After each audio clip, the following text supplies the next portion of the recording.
What's up, everybody? It's Star here. Welcome back to the cast of the Rise of the Witch King patch 2.2 version 7, and today we have A1 going on Forts of Isen. So let's see who we got today. We have Isen as the Man of the West in the top left, and in the bottom right we have Luke as Mordor. Very cool. So we got Mordor versus men. And both players are pretty damn good, so it should be a good match. Let's see, we got a barracks going down for Andy. And we got orc pits going down for Luke. So he's going for one. He's got two slaughterhouse into an orc pit, and then getting a third slaughterhouse. Andy's gone two farms, barracks, and then going for a third farm. That's basically the basic starting thing. Strategy for any build order, that's the word for any faction, really. Most of the time you go two farms, then you get a barracks, and then you follow it up with a third farm, unless you're going like a cav rush, I guess, or something. I haven't really learned build orders much after all of my time playing and watching replays, but probably wise to actually pick up on some of them, because it actually makes a difference. Your build order completely dictates what's going to happen in the beginning of the game, really. And it also dictates whether your units will be able to get in time, harass, or defend. So we have Gondor soldiers out for Andy. We got orcs out for Luke. He's gone now for a second orc pit there. So getting another slaughterhouse over in that corner there. Andy's going for a farm over here. Looks like he's going to send his soldiers around the north, perhaps, and attack from this side. Probably expecting orcs to come through the center, I would expect. Which is why he probably didn't go through the center, so his soldiers wouldn't be seen. But of course orcs will be in his base. Will he have any guys to defend yet? Rohan Spearmen are going to pop out, but of course they're not particularly great against orc warriors. But he has seen them, and he's going to send them back. He's of course getting the Rohan Spearmen to creep. Those creep rewards are pretty worth it in version 7. They give you a higher amount than they used to. Pit fight's broken out. I love that. The orcs just break into battle. It's a cool little thing, but it doesn't actually like interrupt your troops. You can cancel that immediately. So it's just a nice little idle animation, really. All orcs do that, of course. Gundavat orcs, orc warriors, and black orcs. I don't think orc archers do, though. They might. Can't remember. Alright, so Luke's pushing in. Let's see how Andy's harassment's going. He did get some Gondor soldiers, of course, over there, and they're going to outclass these orc warriors. Shield wall, hold ground stance, gives you a pretty significant armor buff, if you were not aware somehow by now. So you'll notice he's switching stances. Stances are pretty important in this game. If you, of course, are going aggressive, you get 25% damage in aggressive stance. You get minus armor, but if you're not taking damage and you just want to bring down a farm, perfect to go in aggressive stance. It's good for heroes as well. If you're not really fighting like spam units, you're not going to go aggressive stance with a hero against a bunch of spam units, because it's silly. You go hold ground stance, you're going to one-shot them anyway. And the same kind of idea goes for Gondor soldiers, I would say. Against those units, you don't really particularly want to use aggressive stance. You just out-tank them, you beat them down, and then go for a farm, go back into aggressive. Although I don't feel like going shield wall and then going aggressive stance really makes sense. If you're going to go aggressive, go all aggressive. Go back to line, perhaps. I don't know if it's good or not. Alright, we got Harajam Lancers out for Luke, which are a bit better than they used to be. So far more useful than they were in version 6. They died very easily in version 6, 2.2. They are not much, I wouldn't say, but they're definitely more resilient. And I'm not sure if the trample's better or something, but they just seem generally better, so good. And he's pushing in on Luke's base here. Looks like he's also attacking in the south, taking the farm here.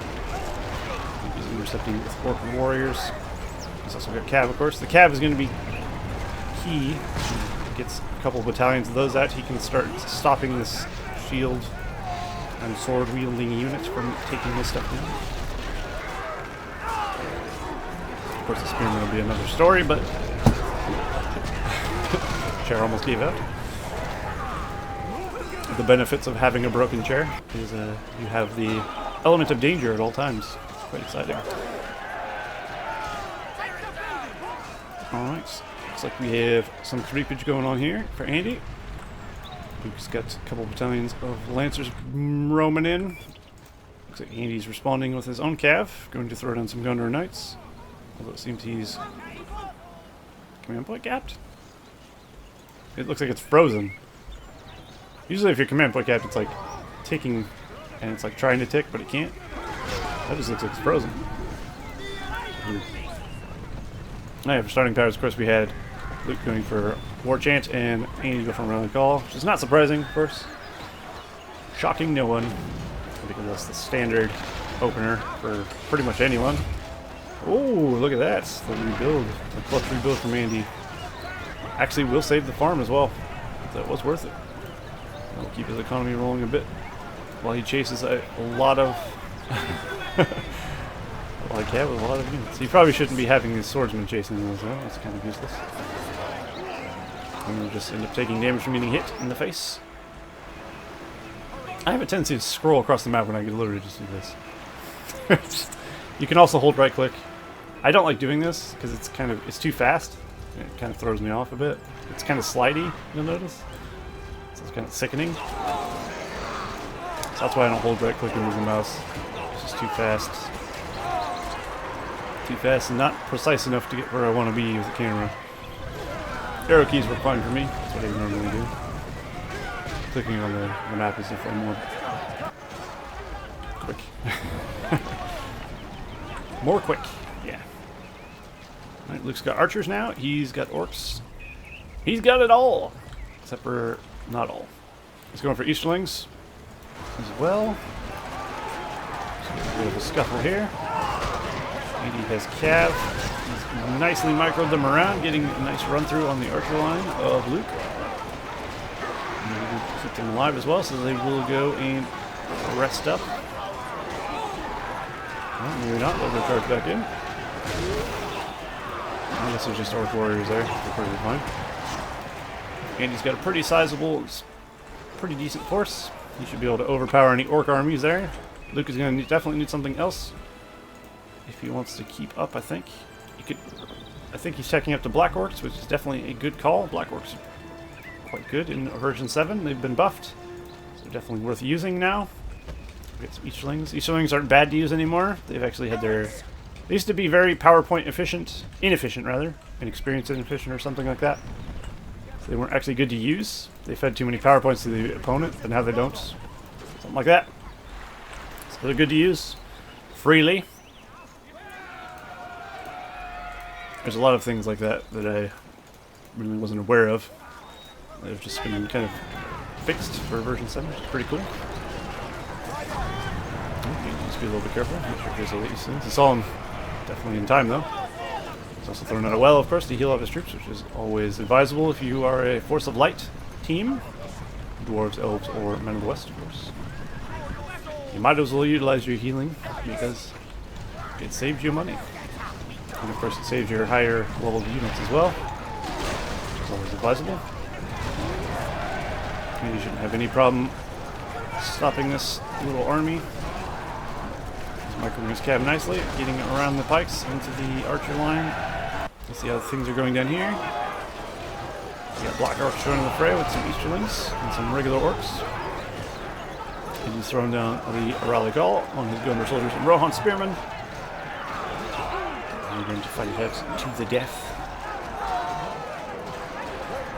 And I would expect the Gondor soldiers to win this one. You also notice the banner carrier of the Rohan Spearman Battalion is a Dalian. I'm pretty sure that Ryder Rohan made a Rohan Spearman banner carrier for us, but they must not have added it. Or it's because this is the HD edition of Resolution Gaming Alpha, and that's maybe the reason that it's not showing it. But it's not supposed to be a Dalian Spearman, or Dalian banner carrier, rather. Should put it that way. Although I guess it still would be a Dalian. It's taking the Dalian HD skin, isn't it? I don't know. Anyway, we got a big army from Andy moving in. Luke is well aware, though. I'd definitely say at this point in the game, Andy's doing pretty well. I think he's getting a little bit better of the upper hands. We have Industry for Luke. He's got 5 power points and War Chain, 604, 675. And Andy Son has 598, 800, so he's got more farms. He's got Tom Bombadil as well as Rebuild and Rally Call. So they're about even on power points. In fact, they are even on power points. Andy's doing a little better economically. His armies are stronger. His forces of light armies are generally stronger than forces of darkness armies. Basic armies, that is, of course. Not much just getting higher tier units, as you would expect. If you're just sending orcs against Gondor soldiers, obviously the Gondor soldiers are going to beat the orcs. It's just better in general. And while black orcs are much better, they're not going to stand up too well. I'm not sure if a Black Orc battalion will beat a Gondor soldier battalion one-on-one. It might. I have no idea. Probably not, though, because of the old ground stance fuel wall. Tom Bombadil somewhere. There he is. Looks like Tom Bombadil's been summoned in to stop some harassment. He doesn't use a Sonic song, though. He hasn't got to... Oh, he did. Never mind. I guess that's what the Bombadillo was, what I'm saying. That's why he says it to begin with. We do have Athelian Rangers out for Andy. The in unit, of course, is no longer doing 9 Rangers. If you were unaware of that, for version 7, it is now the Elven Warrior unit that can use sword and bow. They go from BFB 1, and they're also using 1.09/1.08 with BFB 2. It's a nice unit to utilize for the men. Definitely nice to take their high tier archers out of the barracks, or the inn rather. And of course Mordor's unit is the Haradrim Spearman, which is a spear throwing unit. It's pretty cool. Probably also from BFB 1, I think. They throw pikes basically. So they're pretty good. Alright. I don't know if we'll see any of those in this game, but we might. Who knows? I think generally speaking you won't see the Elven Warrior unit too much for the Men of the West because they're probably just going to go Gondor soldiers and get Athelians. It's probably just a generally better thing to do than get the Galadrim or Lorien Elven Warrior, what the hell it's called. Maybe it's called Galadrim Warrior, I can't remember. Ooh, there's a long shot coming down. Luke respawning time. Not quite. He does have catapults though now. He's got catapults, he's got black orcs, he's got orc archers, so he's got a pretty strong force. But Andy's force, of course, is strong as well, very strong in fact. Really much stronger. And of course he has the rally call now as well. He's got tower guards, which are always tanky. Put them in Porcupine, they will last for quite a while. Oh, the Luke utilizing the skull from the catapults. He launched skulls, cause fear to enemy units. He's broken them apart. And now he can start whittling them down while they're out of formation. Definitely nice to utilize the launch skulls. It does have a cooldown, as you see. You can't just spam it, cause fear non-stop to the enemy, which is nice. But it is definitely good to utilize. And smartly neutralizing that catapult. Definitely the biggest threat of that army. Mordor catapults are quite good. They come, of course, auto-equipped fireballs, so they're very strong against infantry. They're cheap. They have had their cost increase, though, from version 6 to version 7 by 100, I believe. So they are now 600. I think that's reasonable still. It's still pretty cheap for a catapult. And the West catapult's like 750, 800, something like that.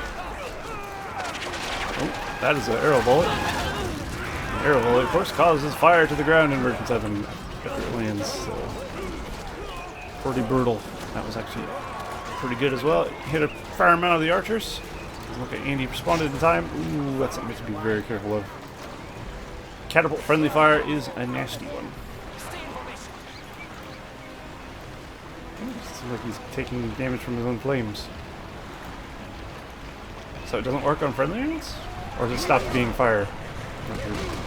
Oh, Airmer and the Rohirrim have arrived. I didn't even know they were in the game.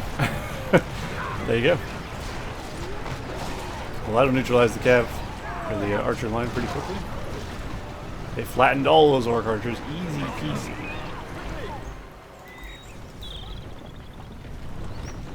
Definitely a good choice to go for. Airmer's going to reclaim that land for their king while Luke pushes in here, stopping that farm from being pushed. And we have tower guards and many Athelians here. Some level 2, almost level 3. More Rohirrim on the way. Looks like he's gone for a marketplace, which does give you a 15% resource bonus from all farms. Also says it benefits all men of the West allies, which is pretty nice. It says in the tooltip. Pretty handy. It also says that kind of stuff in like scavenger and all that now, I think. And lumber mill, field of fires. I believe it says that in the tooltip as well. Nice little things that inform you that these things happen instead of just having to assume. Like some other things. Black Riders are on the field for Luke, which is definitely a good call. Helpful counter to the Rohirrim. We have just a lot of pit fighting going on. Orcs, if they're not fighting something else, they're fighting each other. It's just the way the orc rolls. And he has some potential to take down a lot of farms here. This looks like he's going to try and neutralize this little harassment force first, and then he can start working down some stuff, or go and flank the army that he's about to encounter here. We'll see. Ooh, nice pickup there. Builder slain. Always a pain. That little particle effect is, of course, the horde bonus. Going out. Long shots. Oh, double. He walked right back into it. Didn't see the second one. Unfortunate. Very nice play by Andy. Unfortunately, his Athelians are being wrecked by Black Orcs quite brutally. Black Orcs have pretty nasty weapons. This isn't the Rise of the Witch King HD texture, by the way. This is the, I have an HD texture patch. Patch, I don't know what you want to call it. I've had it for years. For BFB2 at least. Until the Rise of the Witch King one was released. It's just HD skins. Some of the skins are weird. Some of the skins are cool. The Black Orc one's kind of weird because their faces, the fat ones, are very green. But it's still higher res than the default EA ones, of course. That's the one that gives my Azog like a really green face. But it's still worth using in my opinion. You can find that on the internet somewhere. Pretty sure it's called HD Texture Pack. Something like that. It's literally just a skin pack. It doesn't you don't have to play.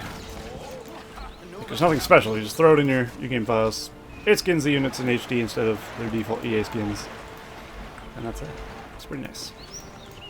Anyway, way off topic. We got Tower Guards, Athelians of Fire Arrows now. Very nice. Fire Arrows definitely a good call. So he's command point capped. Luke is pushing up to defend his farm here. With catapults and many orcs. Black Orcs are definitely a good call against the Tower Guards. Swordsmen are good against pikes, of course, by default, as we all know, but Orc Warrior is not particularly great, of course, just because they're kind of shitty. So Black Orcs are definitely much better at just taking down Tower Guards and stuff. Becoming a bigger battalion, I think that's the main buff that the Black Orcs got. They get a bigger battalion than they used to. Maybe they have more health than they used to as well. I can't remember.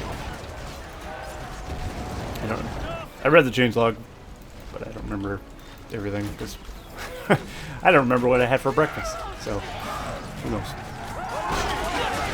Oh Jesus, that was one hell of a catapult shot. There's a lot of Athelians dead and a lot of Athelians wounded as hell. Fortunately for Luke, though, the Rohirrim have arrived.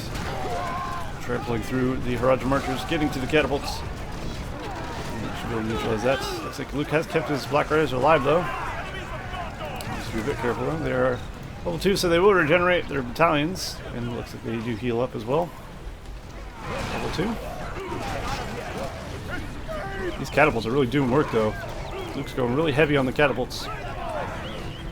It's not bad by any means, but he does need more pikes. I think he's going a bit too heavy on the little Black Orc. Maybe throw a couple of Easterlings in there just so you're not getting slaughtered. He is trying to get some, though. Easterlings it is. And he does have Dunedain allies, and it looks like he's about to get his level, or his 25-point power, rather. 722,000 command points at the moment. We have Barrage ready to be used for Luke. And of course, he is 2 power points after that, so he's nowhere near his 25-point power. He's 629 of 675, so Andy's doing far better at the moment. And Andy's keeping the action in his base as well, for the most part. Luke is sending some harassment parties here and there, though. Definitely, Andy will be doing pretty well, with, especially with the market up. Ooh, Andy's cleaning the ring. There's a single Rohirrim. He just delivered the ring to Sauron. Well, not so much. He gave it to that single banner carrier. This guy's got to be the thumbnail, right? Look at him. He's glorious. A thumbnail that doesn't make any sense. That's my favorite kind. Alright. He's got a pretty strong force of catapults. He's got some Easterling support, some Haradrim archers, Black Orcs, and regular Orcs. And a whole host of other things. Some Trolls wouldn't be bad. Trolls, of course, get targeted down by archers pretty easily. But they're still pretty good. Get some attack Trolls in there. Definitely help with the cav. Even a Mountain Troll or Drummer Troll would help with cav. I mean, with an army legs, you should have a Drummer Troll anyway. The benefits of having a Drummer Troll's leadership with your giant horde of army there. I mean, he kind of speaks for himself, really. There's the barrage. Looks like it left. He didn't get the ring. Gandalf's here, though. Andy has got for Gandalf the Grey. He's sporting a nice green robe today. He's gonna be getting. Oh, he's very close to. I want to say Army of the Dead, but I'm not sure. I guess we'll find out soon enough. We'll just leave it on Andy's camera. He's chosen something else. Looks like he went for a heal. Of course, Gandalf was just about to die there.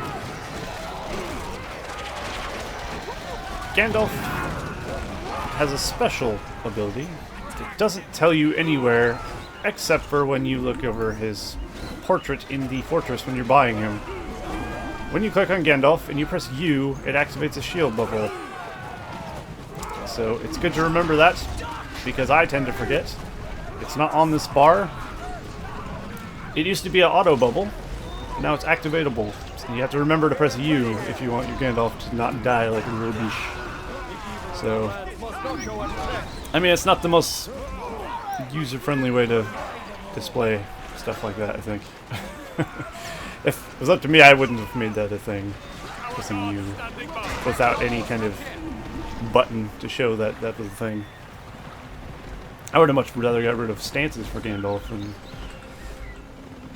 that, but he's not choosing a power yet.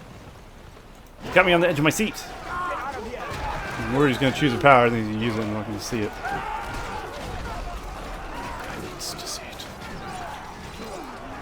Luke's defending back here. He should be just fine. The Haradrim archers are shredding them with the Black Orc support, and the catapults, of course, are doing their best to kill as many orcs as possible, which is always good. Still doesn't choose power. Why would you choose a power? Maybe he doesn't know what he needs yet. Maybe he doesn't need a big power yet. Maybe he's just very busy microing things, which is more likely. Of course. There's much more Rohirrim joining the fray here. Amber's got 4 battalions of Rohirrim with him now. Quite the force. Something you expect to see in a 4v4. But here it is, in a 1v1. Excellent. 1v1, we have a Gandalf, and we have a very large cav army. What more do you want in life? Oh shit, look at that. Oh, they are called Galadriel Warriors. There you go. There's Tom Bombadil going down. Alright, and he's pushing in. Is Gandalf level up at all? Not yet. He's got him in there. Oh, Gandalf has had a buff, actually. If you weren't aware, Gandalf's Wizard Blast has been buffed substantially. So is Saruman, I believe. So Wizard Blast at level 1 will be quite powerful. And at higher levels will be more powerful. It's just had a buff. It's a good power. Solid power. Also, Starry Light has a pretty cool purple effect now as well. I like that one. Although I don't know if it used to temporarily stun units surrounding the beam of light, but it does now, if it didn't before. Andy there, not remembering he has a shield bubble. There you go. It might have saved his Gandalf. Unless he used it and I didn't see it, but I don't think he did. And that's my point. Nobody's gonna remember that damn shield bubble because it doesn't tell you anywhere besides one place. One place you barely look. One time you buy them. Unless you have to buy them again, of course. I think it's when you buy them. Maybe it's when you mouse over his Palantir. I think it's when you buy him. It's in his description. And he's throwing in a lot of Galadriel Warriors and Fire Arrows. They, of course, can be benefited by the heavy armor upgrades, Forge Blades, and Bannersers of the Men of the West, so you don't have to have some sort of special shit. You can just equip them from your forge, which is pretty cool. It'd be interesting if we saw Galadriel. Oh boy. There's a lot of Roger Marches dying here. Earthquake, of course, shut down a bit of the base of Luke. Luke is rebuilding. Just gotta get that done quick if he wants to keep alive. Because Éomer is pushing in. Other than the Cav army doing damage, I don't feel like Andy's being aggressive enough, maybe. He, of course, needs a bit of force. But his force is moving out at the moment. Oh, there we go, we got a Balrog. There he is. Summoned in to defend against the Cav army. Looks like he did some, of course, summon damage. He didn't destroy the whole entire army, though. Using him defensively, though, is a problem. Problem with Balrog now, that Luke will find, is he cannot fly over there as much as he like. The wings timer has been increased, so you can't just fly over to the enemy base after summoning him near base willy-nilly. So a majority of Balrog's timer is going to be gone by the time he gets to the enemy base, as you'll see here. It's a pretty good nerf to the Balrog. I definitely agree with that one. So you can't just use him across the map and then fly him across the map. Also, I think he can only fly it over to where he can see or something like that. So you have to think about where you want to use your Balrog now. He's got to the enemy base and he only has like 25% of his timer remaining. We get one fire breath, maybe a fire whip on something, and that's about it, really. He did shut down a couple barracks. Doesn't even have time to ignite. And without ignite, of course, Balrog's not going to do a whole lot. So, yeah.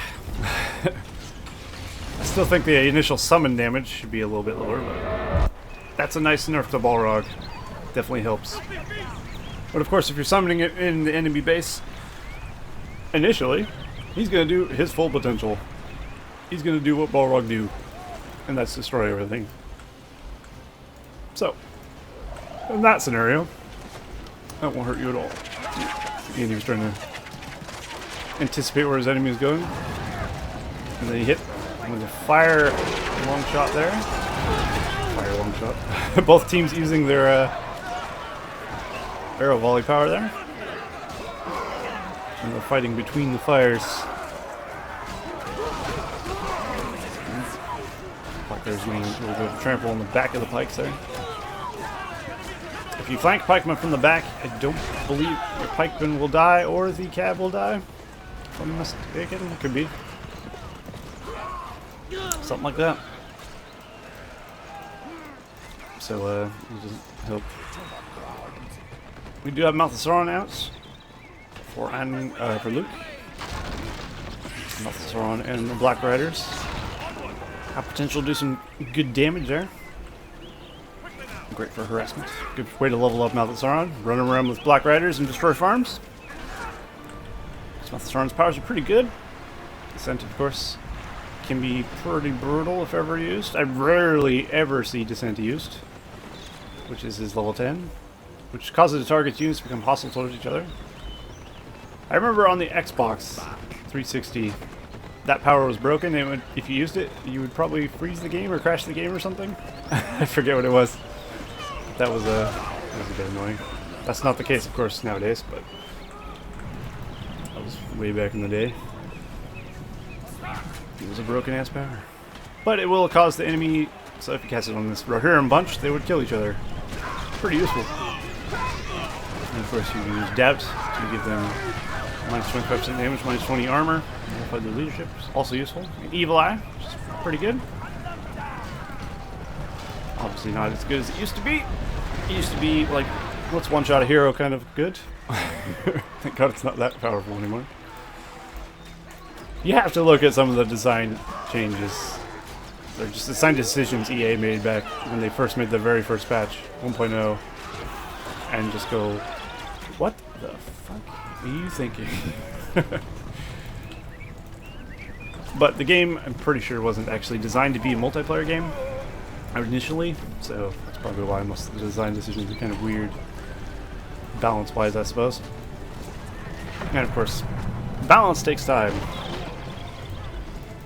Lots of practice and lots of testing and lots of tweaking to get balance correct. That's why even nowadays the balance still isn't properly, it isn't perfect, you know? It'll never be perfect. The best thing you can do is try and get as good a balance as you can. You never have perfection, but you can get damn close.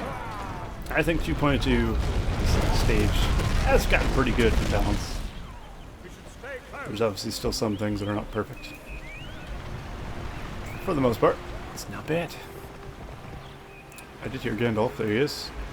Level 3, level 4 he gets to ride Shadowfax. He's very close. Looks like Andy's having a bit of a problem crushing Luke here. Luke is starting to bring out the legions. So he's pushing from the south, he's pushing through the center now, and he's pushing through the north with a pretty strong force as well. And he's going to be stretched a bit thin, I think, at this point.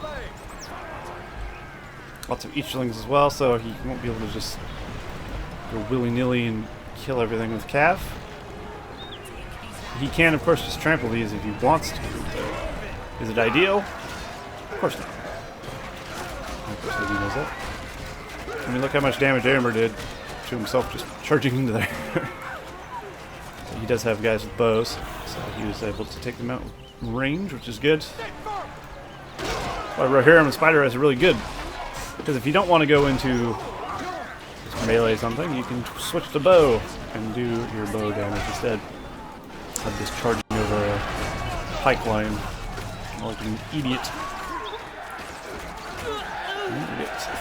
The Dunedain Ranger summon. And some Harrods and Archers. Harrods and Archers use some barbed arrows at some point, which is pretty good. There's just too many Dunedain though. They didn't have a chance. How much are these anyway? Galadrim Warriors are 400 and there's 75 command points. So if you compare that to a Athelian, 500 for 72 command points. 72 command points probably because he has a statue or something. Seems like an odd number. Maybe because he has banners on his fort? Does that... No, he doesn't have that. He doesn't have banners on his fortress? He got Gandalf without getting banners? Ooh. Odd. Who does that? Unusual. The banners alone save you quite a bit. saves you enough. Doesn't buying banners save you enough to buy, like, pay for itself for Gandalf? I think it does. I don't remember. Close enough.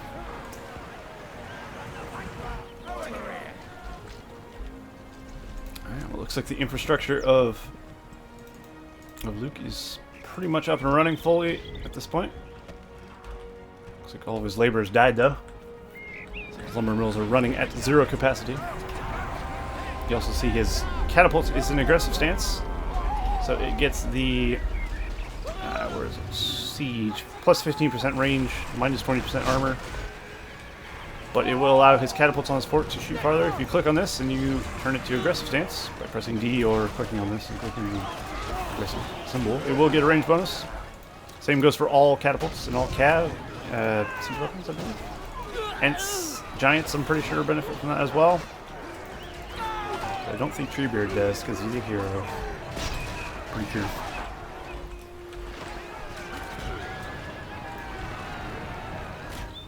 Alright, and we're continuing to ravage over there. But the catapult range is, I'm still on the fence about, quite frankly. It's, I mean, you could argue it's, you know, you can counter it with your own catapult's siege range. Which you can, yeah. I suppose. So it's not really the end of the world. But it does, of course, give them quite a range. Was it necessary? Not really. There's a few changes into version 7 that weren't really necessary, like the Ent Rage, for instance. There's been a little discussion in the forums on that one. I personally do not like the Ent Rage at all. I think it's a cool idea. Poorly implemented.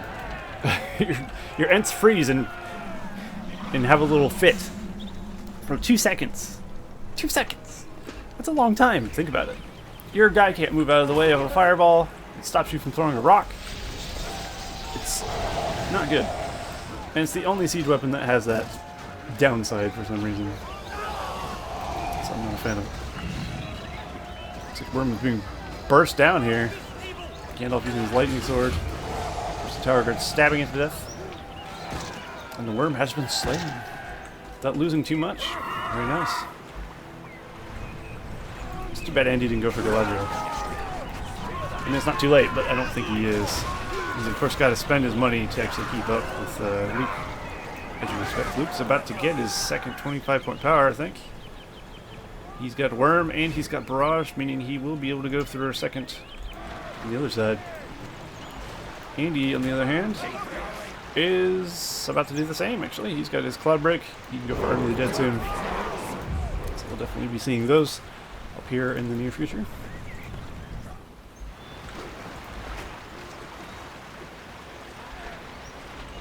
Well, I don't know how useful the Galadrim Warriors are, but they're damn cool. They're pretty good, though. They're better than Gondor Archers. I'll tell you that much. So they're definitely good to use. And they're more tanky, of course, than Thillians. So they could be more useful, in theory. Ooh. Damn. Well, that's going to slow down Andy Son a bit. He's going to need to get those back up and running quickly. Looks like he just used Earthquake. Literally, just used Earthquake. Damn. Well, that was brutal. There's his 25. Andy does have Army of the Dead ready. He could purchase it. Will he purchase it? I hope so. There's not really an army worthy of defeating with it, though, at the moment, it seems. Like, this would be kind of a waste, just 4 battalions. I'm sure we'll see it up here at some point. Both teams are struggling to finish their opponents, really. Both of them have gotten quite strong, and it's very difficult to actually finish their opponent at this point.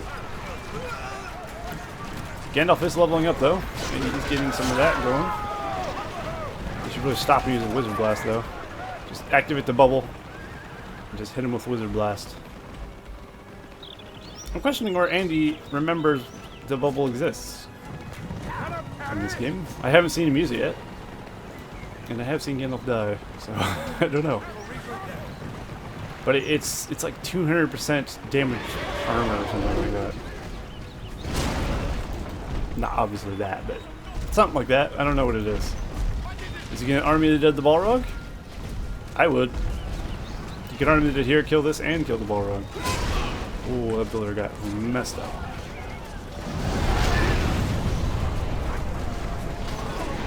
Oh, he's gonna lightning sword the Balrog. That is something new to version 7, though. Check that out. That lightning particle effect on the Balrog, that was added. That's pretty cool. He also recoils in shock. Pretty neat. Gandalf definitely has a use against Balrog for sure. Pretty nifty.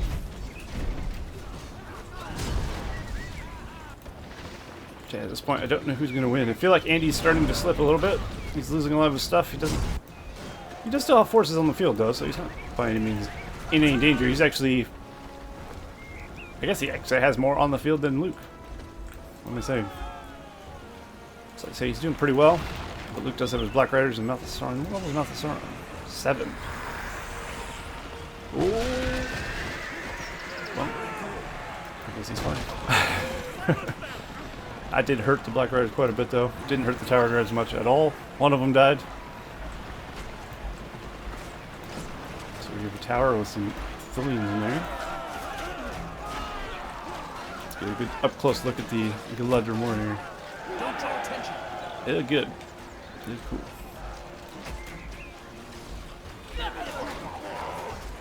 Well, Luke might be slipping at this point, actually. I feel like Andy's closing in on all sides. As long as he keeps up his macro, keeps his troops production going, keeps rebuilding his base. He does have Army of the Dead ready to be used as well. He's just trying to wait for a target to use it on, I'd expect. It seems like he's just having fun with Gandalf, which is fair, because Gandalf is a fun hero to use, for sure. Something you could utilize, though, is heroes in version 7, at this current moment at least. I don't know if it'll be removed or not, but aggressive stance gives you a 10% speed buff for heroes, which a lot of people don't like, and a lot of people like. Well, maybe not a lot of people like. Most people dislike it. There are some changes that are kind of experimental in version 7. That's one of them, of course. I don't mind it so much. But at the same time, would I care if it's going? Really. It does allow heroes to escape things that sometimes they shouldn't be able to escape from. So, yeah, arguably it's probably not ideal, especially for elves, I guess. Those are already pretty quick heroes. You put them in aggressive stance, they're even quicker. Could be pretty annoying. Of course, you do get the armor debuff at the same time. Sometimes it just doesn't play a role. Right, we got Cloud Break going off. We do have a Fell Beast on the field. Old Morgamir has joined the fray. He's taking a pelting from some Dunedain Rangers. Lucky to be alive, that one. And he's pushing in on the main base. It looks like he might be getting close to finishing Luke here soon, maybe? I wouldn't say Luke is dead by any means, but he is definitely waning, I would say. Oh, Andy should be using his barrage. Oh, they don't have Bombard. Ah, the Elven Warrior doesn't have Bombard. For his bow mode. Interesting. I guess they have too many icons. Damn. So normally with... you can use the Bombard. It's pretty good against buildings with fire arrows. Ooh, we got barrage going off again. A lot of them lived, but a lot of them, most of them dead. So, not a lot of them lived actually at all. So Morgamir has fallen to the wrath of the Dunedain, as the builder has as well. And he just needs a finisher at this point. He needs some siege. I'm not sure he's getting any of. Doesn't look like he is. He really should be, though. Unless he's trying to go for a level 10 Gandalf. Which is possible. He's only level 6, though, sadly. He's a bit of a ways away. Gandalf. Ye old Gandalf. Ooh, the Army of the Dead. There it is. He's going to use kill the Black Riders and Mouth of Sauron. That's So I'm going to try and get away and hold ground stance. I think that slows you down. Oh. Luke is calling GG. There it is. He's destroyed his buildings and accepted defeat. Cool. Well, there you go. A 1v1 on forts. Pretty epic. Lots of powers, lots of heroes, lots of stuff. A good match between two good players. Always enjoyable. So yeah, it was pretty good. I thought Luke had it for a bit, but Andy managed to push him back into his base and crush him. It's good. But yeah, pretty good stuff. Hopefully you all enjoyed. And I'll see you guys in the next cast of the Rise of Witch King patch 2.2 version 7. See you all next time.